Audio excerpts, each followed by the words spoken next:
మన Indian kitchen దేశీయ వంటకాల్లో రెండు రుచికరమైన తెలంగాణ ఇబ్రహీంపట్నం ప్రత్యేక వంటకాలు. అవేంటంటే ఆకుకూర పచ్చి పులుసు,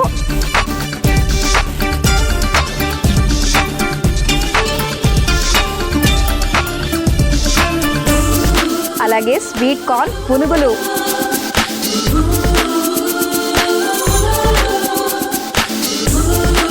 మన ఇండియన్ కిచెన్ దేశీయ వంటకాల్లో బోనాల పండుగ ప్రత్యేకంగా ప్రముఖ నేపథ్య గాయని డాక్టర్ సాయి సింధూర చక్కటి పాటలతో కమ్మనైన వంటల్ని మనకు పరిచయం చేశారు. మరి అవేంటో తెలుసుకోవాలనుకుంటున్నారా?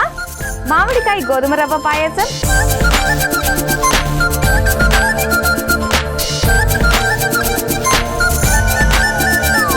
మరి వీటి తయారీ ఎలాగో తెలుసుకోవాలంటే తప్పక చూడండి ఇండియన్ కిచెన్ దేశీయ వంటకాలు.